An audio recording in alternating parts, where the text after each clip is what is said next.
as I was approaching the hallway that led to the stage where I could hear the band, they were all goofing around on stage and laughing and waiting on me to show up, and I just couldn't do it. And I couldn't bring myself to enter into this situation where I was feeling more and more isolated. And there was a janitor's closet, and the door was open. Without thinking, I just ducked behind the door. I'm standing in the dark behind the door of this janitor's closet praying, asking God for light. Will you please send some light? And while I was standing there praying that, somebody from the church walked by and pulled the door shut and plunged me into like a deeper darkness.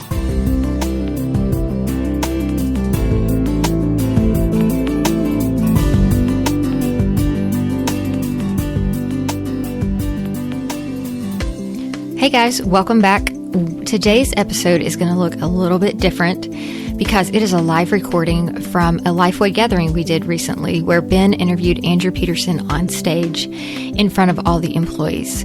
I am not going to be on this episode, so I just wanted to introduce it. We love Andrew Peterson. We love his music. When we first came to LifeWay, I remember a gathering of women that I was invited to, and they went on and on because that morning the Behold the Lamb tickets had gone on sale, and I had not heard about it, and they just said, oh my goodness, you have got to go to this. It is just incredible.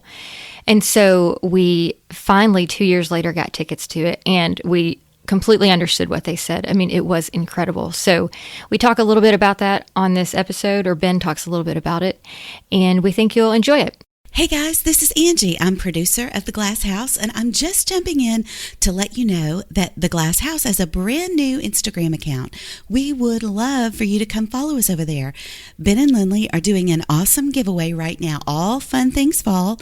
So go check it out at theglasshouse.podcast.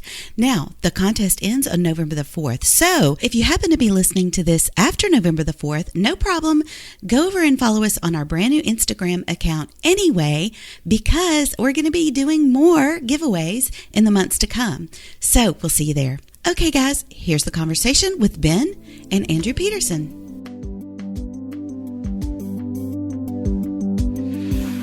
Our guest today is one of the most multi-talented people that I have ever met. You know, in the parable of the talents, there's people who get 2 talents, 3 talents, whatever, 5 talent people. Those are the people we hate.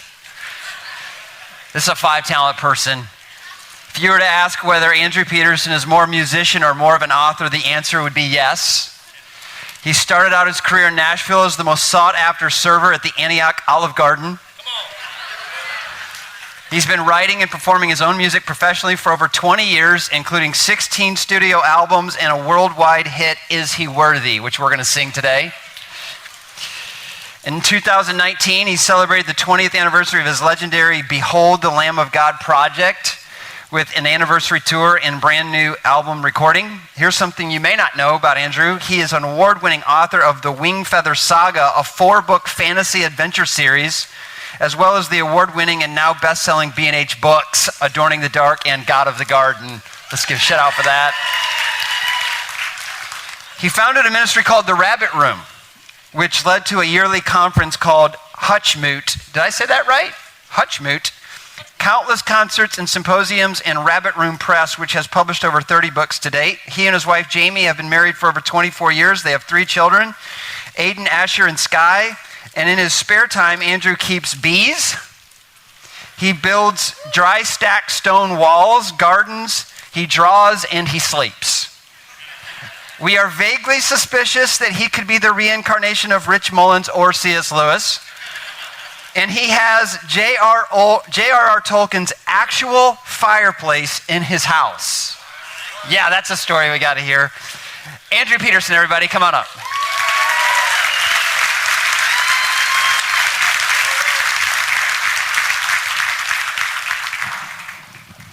Hi.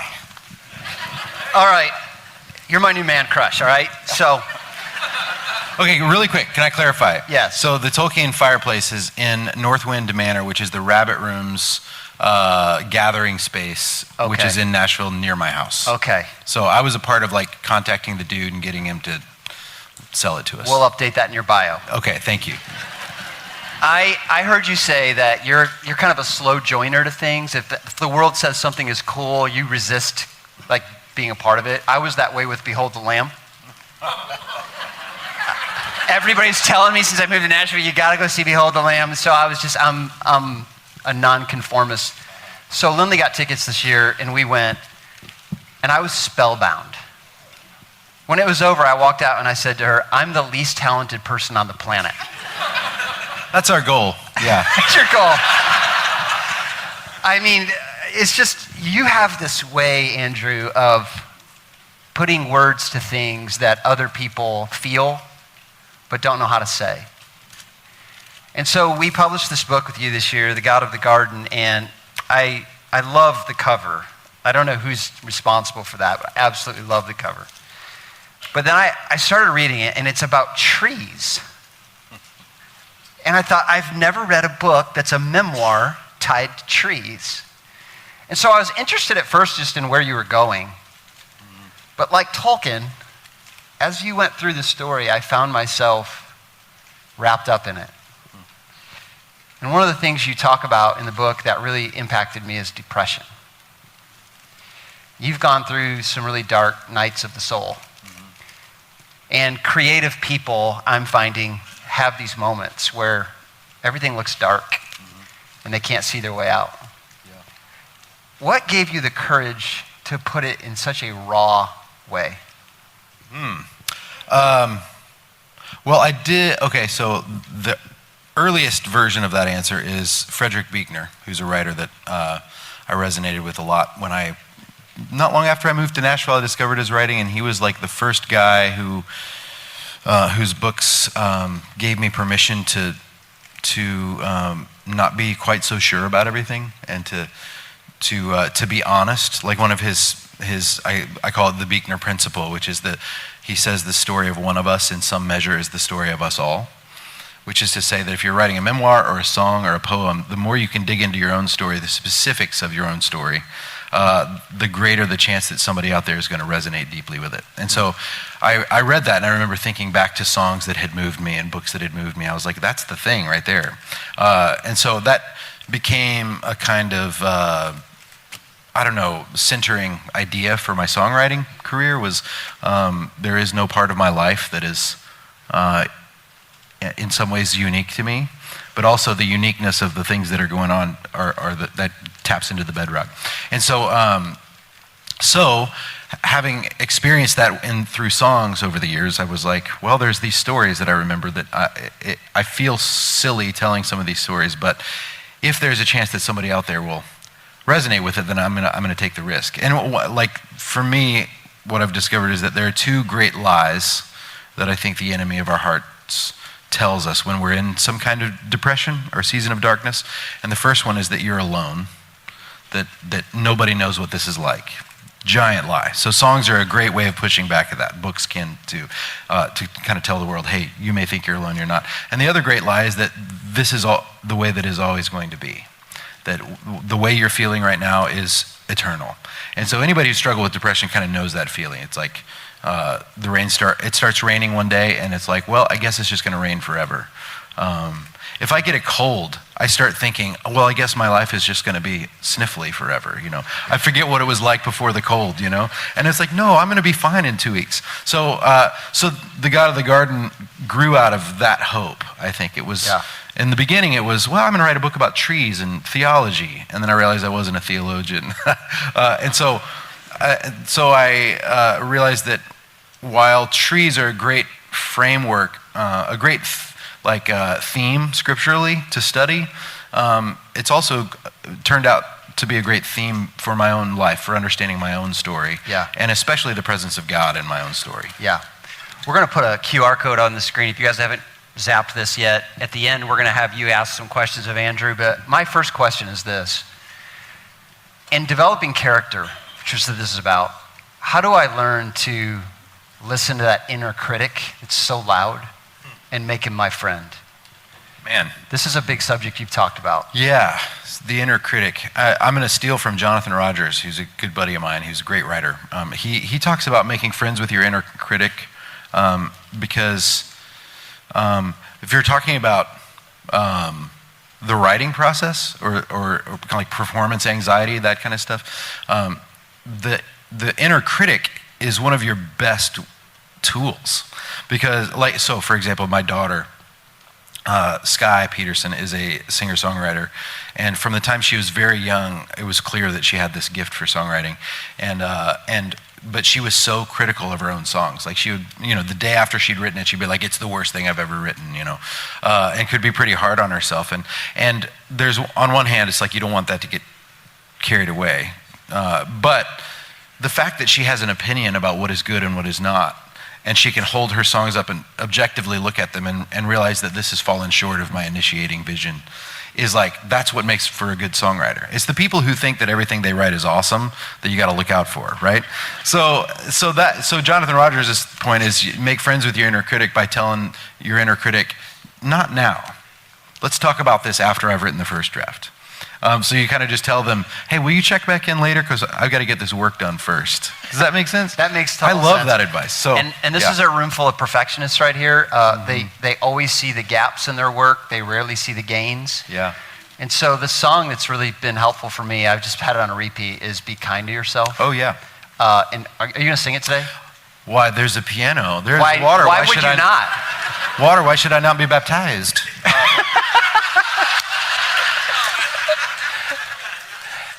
That was really smooth how we segued into that. I know, it felt natural. It was like in the Three Amigos when they're like, hey, why don't you play a song, Dusty? Oh, I couldn't possibly. So, I didn't know I was going to mention the Three Amigos at this conference. I didn't either. So you want me to talk about the song? I wrote this one for Sky, actually, my daughter, who is just amazing. But she is like a little girl. She's not a little girl, she's 19, but a girl version of me. My wife is constantly just looking at the two of us going like, you guys are ridiculous. You're the same person, right? So Sky and I have this affinity because we're both songwriters, but we also are both 4s on the Enneagram, and it's been a really helpful, like it's been nice. There have been many years when I've been frustrated at the Lord for making me this way. And then I had a daughter who was wired the same, and then I was like, thank you, Lord, for making me this way, so that I can talk to her, and like we commiserate a lot. And so when she was about 12, which is a tough time to be a little girl anyway, but especially in the 2020s or in this world that we live in, it's hard to be a little girl. And she was beginning to tip into some of the same habits that I have, self-loathing, the litany of things that I hate about who I am.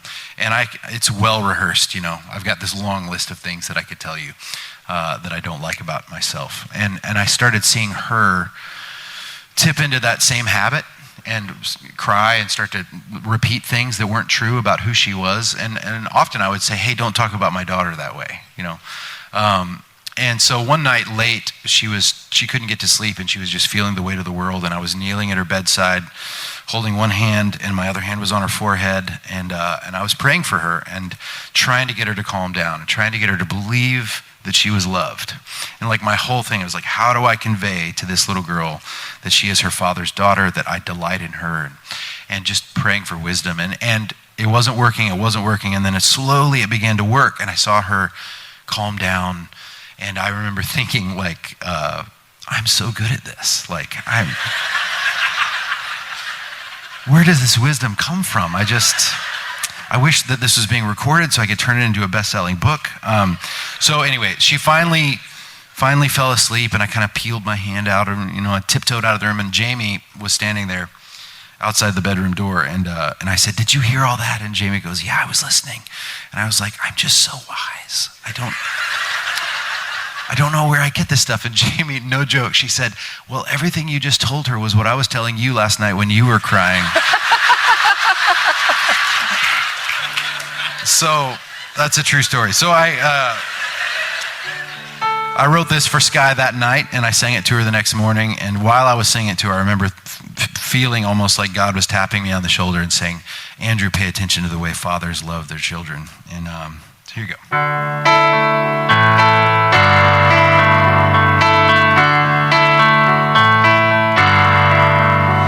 You've got all that emotion that's heaving like an ocean, and you're drowning in a deep, dark well. I can hear it in your voice that if you only had a choice, you would rather be anyone else. just the way that you are. I love the way you made your precious heart. Be kind to yourself. Be kind to yourself. Well, I know it's hard to hear it when that anger in your spirit is pointed like an arrow at your chest. When the voices in your mind are anything but kind, and you can't believe your Father knows best. Well, I love you just the way that you are. I love the way He's shaping your heart. Be kind to yourself. Be kind to yourself. Well, how does it end when the war that you're in is just you against you against you? You gotta learn to love, learn to love, learn to love your enemies too.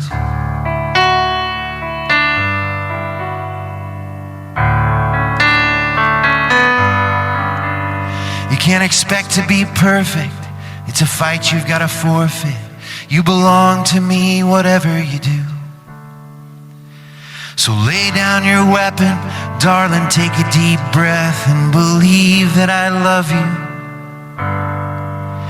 And be kind to yourself. Be kind to yourself. Be kind to yourself. You gotta learn to love, learn to love, learn to love your enemies. You gotta learn to love, learn to love, learn to love your enemies too.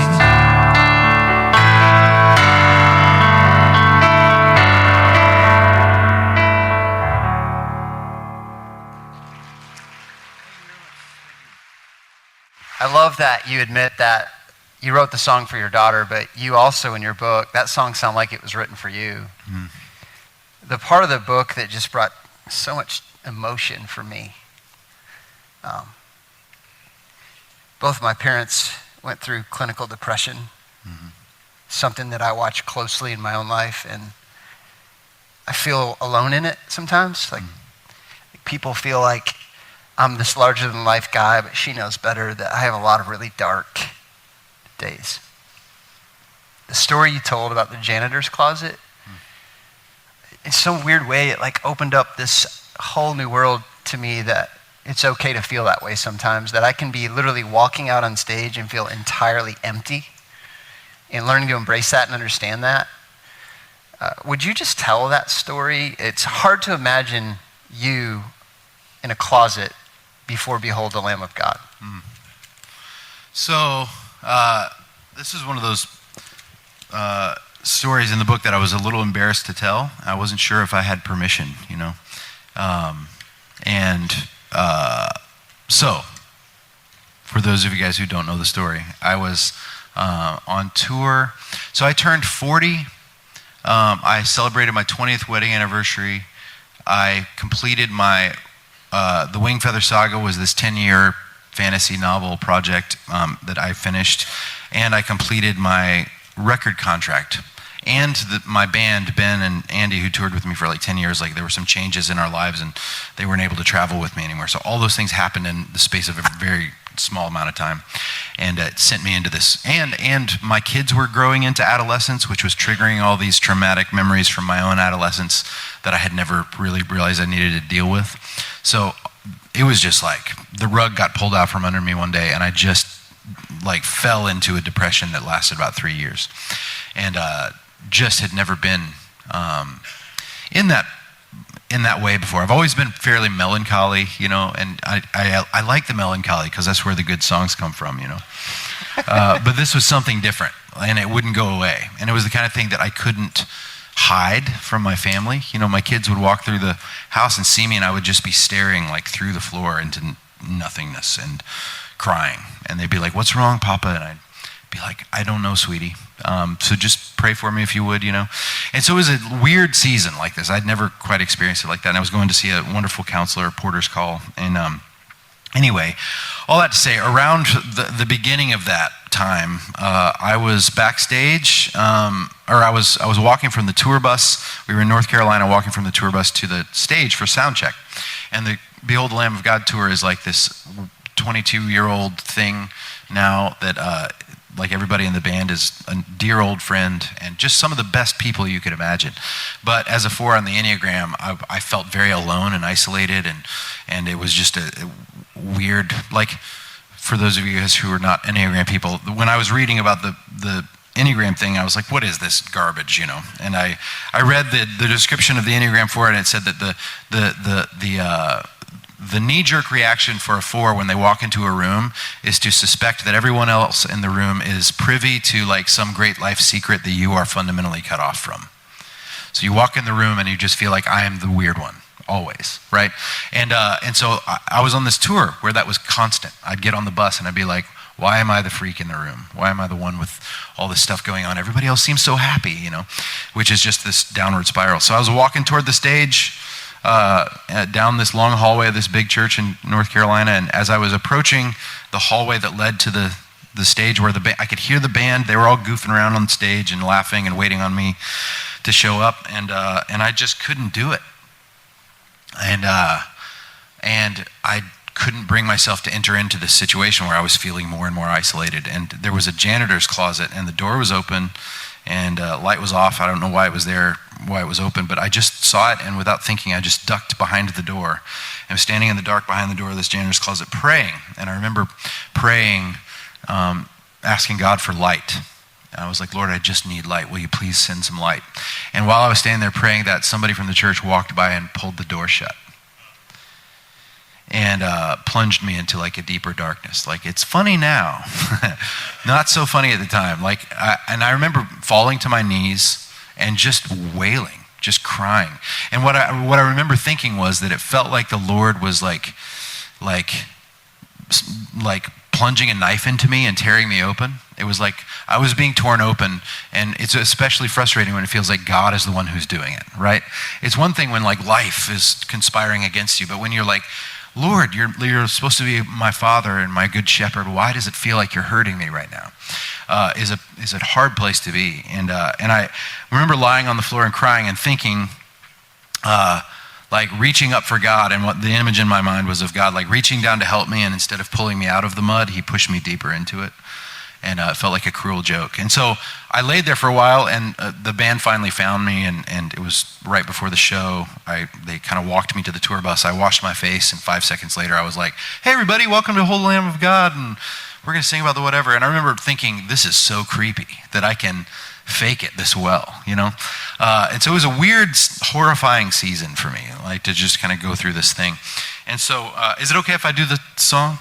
So I wrote a song about that experience called "The Rain Keeps Falling," and at the end of the song, there's a turn because I happened upon this poem by Lucy Shaw.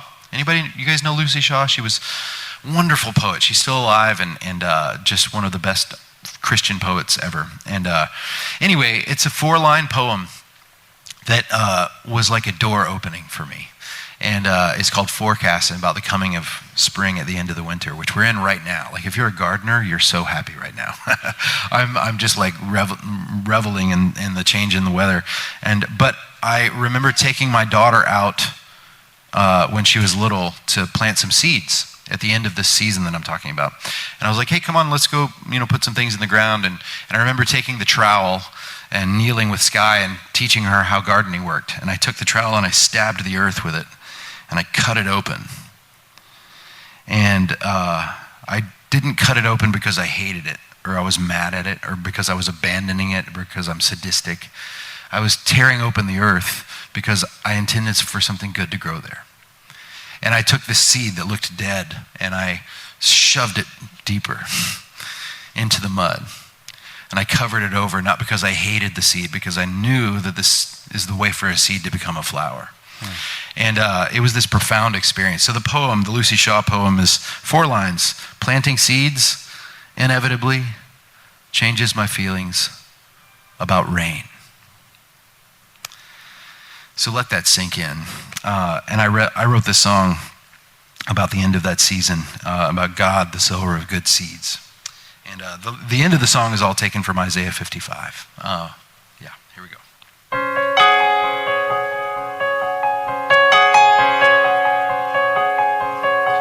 Oh God, I am furrowed like the field, torn open like the dirt, and I know that to be healed, that I must be broken first. But I am aching for the yield that you will harvest from this hurt.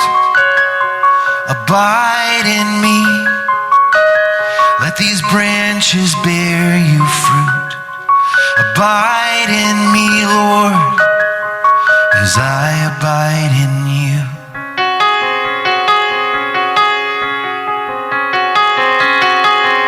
So I kneel at the bright edge of the garden, at the golden edge of dawn, at the glowing edge of spring, when the winter's edge is gone, and I can see the color green, I can hear the sower's song.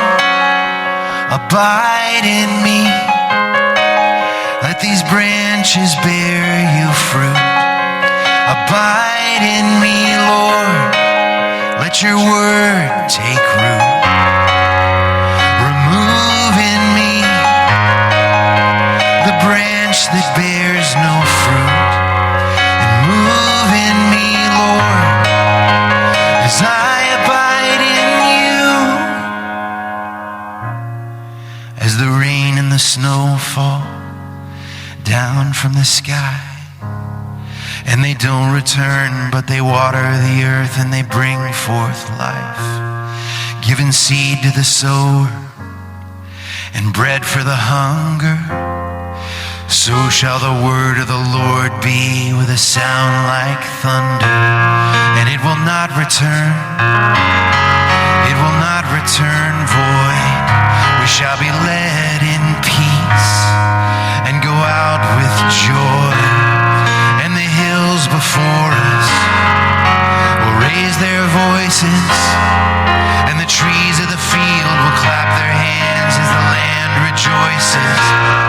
And instead of the thorn now, the cypress towers, and instead of the briar, the myrtle blooms with 1,000 flowers. And it will make a name for our God, a sign everlasting that will never be cut off. As the earth brings forth sprouts from the seed, what is sown in the garden grows into a mighty tree. So the Lord plants justice and praise to rise before the nations till the end of days.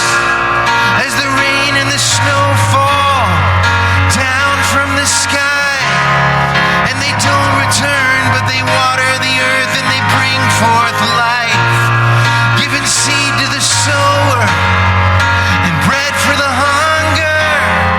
So shall the word of the Lord be with a sound like thunder, and it will not return.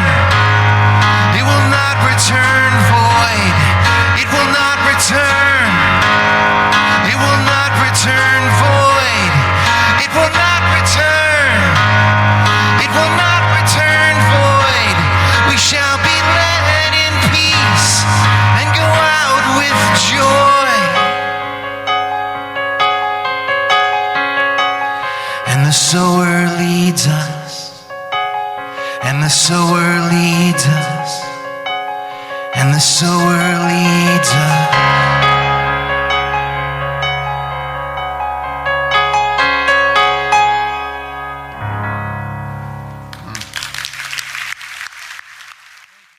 Can we talk about the questions flooding in? Because I'm told on text that questions are flooding in, and I don't want to be a hog and selfish with all the questions. So, Carol, yes. Do you have a question for Andrew from the crowd here that we throw out? Sure. First of all, there's several people saying, hey, you need to do another wing feather saga. So You need to do a what? Like another volume in the Wing another Feather Saga? volume, or That's not just gonna a happen. whole other story, or a whole other story. I am working on another whole thing, so yeah. Okay. Yes. Yeah, so yes. Excellent. Okay, so what is the role of Christian creatives in today's cultural landscape? So first of all, I don't mean to be mean about this, but in Adorning the Dark, my first book, I have like this whole diatribe about the use of the word creatives. I really don't like it because it suggests that there is a class of people who are especially creative. Yeah. And I fundamentally disagree with that idea. I think everyone in the room is creative. Yeah. And I know there's no ill intent meant with it, and I kind of get what it means, but it's helpful to say creative people and not creatives, because that makes it sound like I'm defensive because my wife doesn't think of herself as artistic. Our home is the most wonderful place on the planet Earth to me. She's the mother of my children. Don't tell me she's not creative, right? And so I always kind of want to gently push back at that usage. But that also gets at the answer to the question, which is that all of our creative work is I believe, as children of the resurrected, reigning King of the world, of earth and heaven, Jesus, it means that every creative thing that we do is a participation in the building of the new creation and the proclaiming of the kingdom of God. So whatever that may be, I think you're always building a kingdom. The question is, whose kingdom are you building? And so our creative work ought to be piquing a longing in people for the restoration of all things, drawing attention to this coming kingdom and the kingship of Christ. So how we do that is the question, obviously. And so I think particularly artists have an ability to surprise people with the truth. The world at this point is their guard is up. You know what I mean? My guard is up, right? I'm always suspicious of being sold something, right? And so C.S. Lewis wonderfully said that part of the reason he wrote the Narnia books was because he was like, if I could recast the story in a way that people that could surprise people, maybe I could recover some of its original potency and sneak past their watchful dragons. So that to me is part of the role of the artist, is to sneak past the watchful dragons of people who think they know what Christianity is.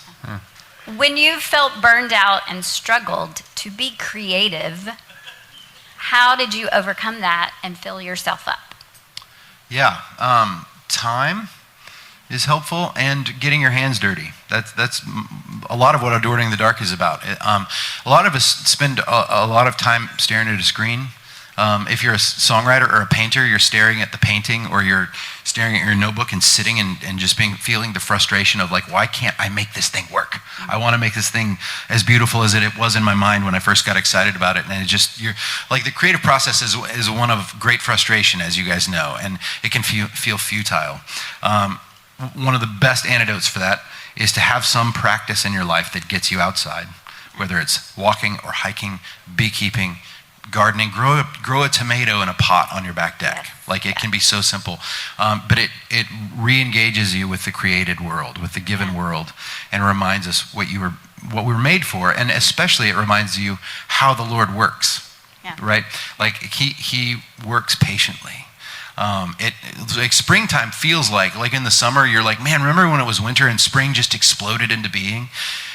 If you were like in it right now, that isn't true. Like, it's slow. The unfolding of leaves and flowers is slow, and so gardening and being outside and it's like one of the loudest sermons that we'll ever hear is the sermon that creation is always preaching about its maker. So as creative people, engaging with the created world is one of the best ways to do it. So, Which is what is great about work from anywhere. yes. I got a picture last night of an employee who got a new dog, because people are now sending me pictures of their dogs. Keep them coming. And she said that she gets to go out at lunchtime and walk her dog, and it's just been a tremendous blessing. So being outside. Also, I find it interesting that Lindley is in right in my eyesight here, and almost everything you're saying, she's giving me that look like, are you listening? Yes. So thank you. It's good.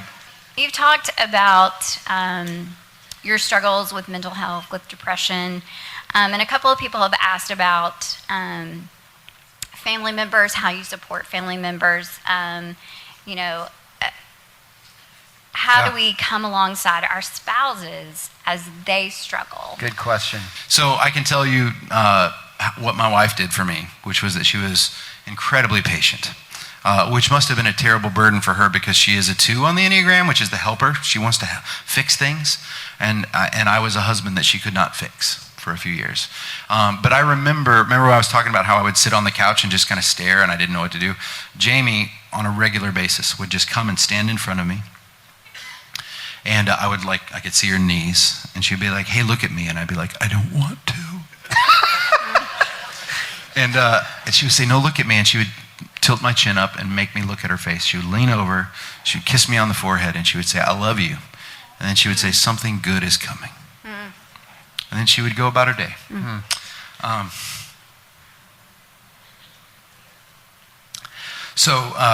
She was the sword she was wielding in the battle was to fight back at the lies that I was telling you about earlier, that I was alone. I was not alone. I was forced to reckon with the fact that there was a woman standing in front of me who wasn't going anywhere.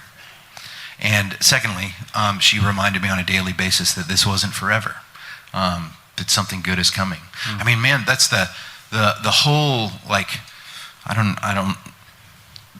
when you finish Revelation, that's like the summary of it. Something good is coming. And if we believe that the author of our story is good, then we can cling to the fact that there is always something good coming. We may have to walk through fire to get to it. Yeah. We may be pushed deeper in the mud, but it's always his intentions for us are always good. So she reminded me of that. Can you talk a little bit about parenting a child that is like you, and how do you protect them from themselves while still accepting them for who they are?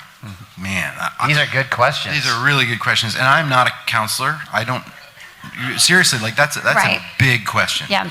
And I'm not an expert at all on this stuff. I again, anecdotally, I remember one of the times I had a breakthrough with Sky when she was, and she's okay with me talking about this. We've talked about it a lot, and she's a great songwriter, and she writes about it too.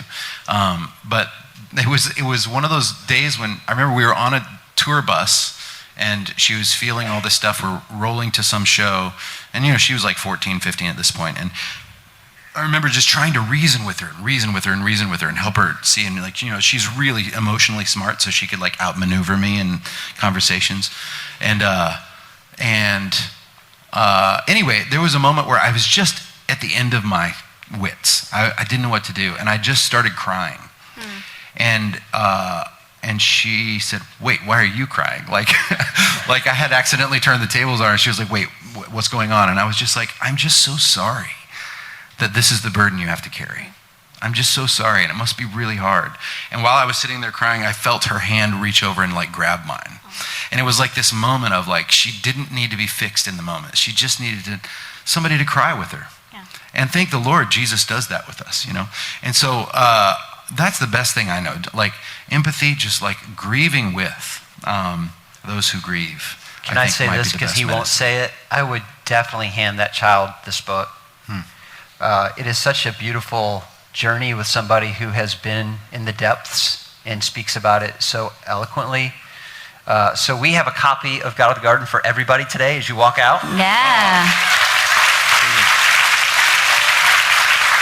I encourage you to read it. I also encourage you to share it with somebody who would identify and resonate with much of Andrew's story. You relate to the church unlike almost any other artist, serving equally well in both the pastoral and worship area. Over your years of touring and talking, I know you've seen the church change in many different ways. What changes, if any, have you made in your ministry as the church has changed? Whoa. All these literate questions, man. They're just so well phrased. We have a lot of creatives. Yeah. Clearly. No, we have no creatives. None. I don't know if this is a good answer to that question. It's a good question. One of the few things that I have done right in my career is that I haven't changed what I do a whole lot. I have added to, but at its core, like I have tried to stick to my guns as far as the aesthetic lines I'm willing to cross and not cross. And that's not to say that everything I've made I'm super happy with now, but I've tried really hard to be like, to think about the next 100 years and not the next, quarterly report, in the decisions that I've made. And so for example, I was trying to, I don't know if this is really answering your question. I guess my point is like, when I was 18 or 19 and I asked God, will you let me sing and write about you and tell your story? There have been many, many times over the years where I have felt like quitting, or felt like I was just barking up the wrong tree or whatever it was, or it was harder than I thought it was going to be. And then, I remember that this is what I asked for. And it's been this like compass reset. It's like, no, I'm not very good at many things, so I'm just going to stick at the thing that I asked God if I could do. And it has helped me make a whole bunch of decisions. Like there have been pulls this direction or that direction. I've just been like, I'm just going to keep doing it. So the point is, as regards the church, if you're singing about the gospel, then not a whole lot has to change. Yeah. You just keep proclaiming Christ and his kingdom. Keep preaching that gospel and tell the truth as beautifully as you can. Yeah. And as the church kind of like moves and things get weird and on this side or that side or whatever, I'm like, I don't know how to speak into this or that political issue, but I do know how to tell my story, or I know that that's what I want to do well. And I'm just going to keep telling the story of who Jesus is and how he's worked in my life. And that may not be cool next year, but maybe in 10 years it'll resonate with somebody again. Yeah. Does that make sense? I think that's a great place to land. And with that, I have this vision for this moment. If we could just stay seated and sing with you, Is He Worthy? Sure. And just let the words of that song just run over us. Is there anything quickly you want to say about why or how you wrote that song? I wrote this as a part of this larger project, the Resurrection Letters, a 3-album project that moves from the death of Christ to the resurrection of Jesus to the shockwave effect of his resurrection now. And it was like, I think this was the last song that I wrote for it. And, I was very thankful to have written the song, but it's been really cool to see churches singing it. And it's funny. I stopped doing worship music because it became cool to do worship music. That's a very Enneagram 4 move. So when I first started my career 25 years ago or so, it was like most Christian music was just like normal songs, like Amy Grant or Out of the Gray or Caedmon's Call, whatever it may be. And then all of a sudden worship became the only thing that Christian radio cared about. And so when I would do concerts, they'd be like, now there's going to be a worship set in your show, right? And I would be like, no. I'm a James Taylor-y, Paul Simon-y songwriter guy. I don't do worship. But the real answer is it's just not what I felt called to do. I felt called to stories. And that's a different kind of song. And so I just kind of dug my heels in. And then I wrote Is He Worthy? And now when I do it in concerts, all these people are singing. I'm like, man, did I miss the boat?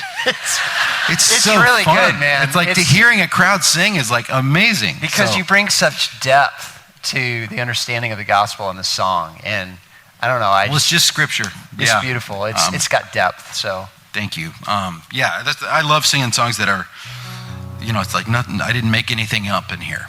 So I feel like I can believe it when I sing it. So sing with me if you don't mind. I'll sing the question and you guys sing the answer.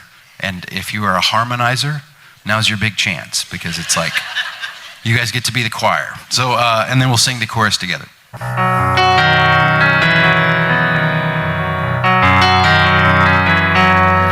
Do you feel the world is broken? Hold it out, like draw it out like a choir. Like, we do. Yeah, okay. Do you feel the world is broken? Do you feel the shadows deepen?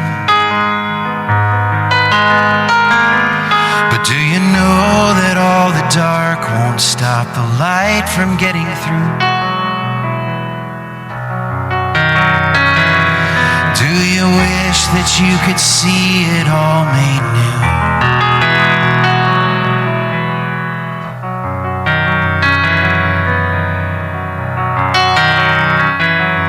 And is all creation groaning? Is a new creation coming? Is the glory of the Lord to be the light within our midst? Is it good that we remind ourselves of this?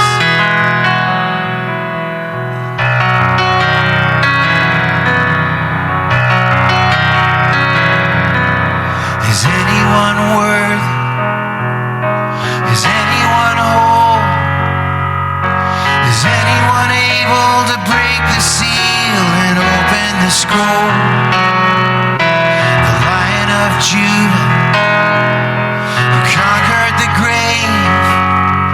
He is David's root and the Lamb who died to ransom the slave. Is he worthy? Is he worthy of all blessing and honor and glory? Is he worthy of this? He is.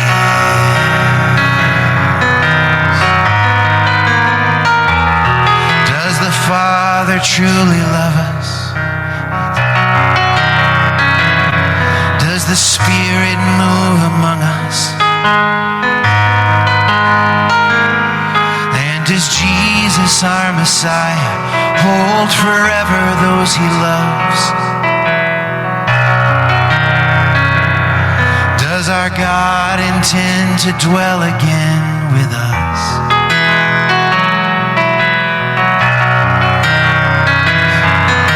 Is anyone worthy? Is anyone whole?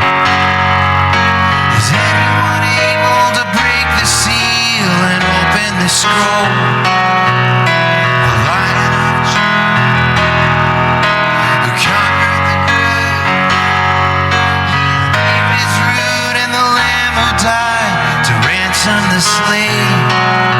From every people and tribe, from every nation and tongue, he has made us a kingdom and priest to God, to reign with the Son.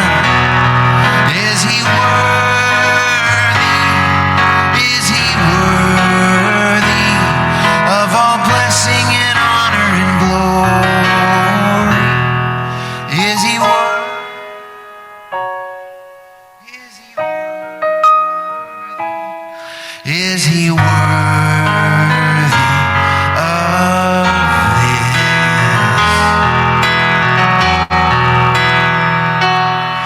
He is.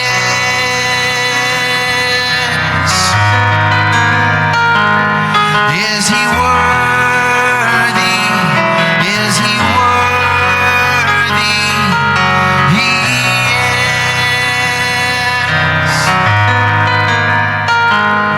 He is.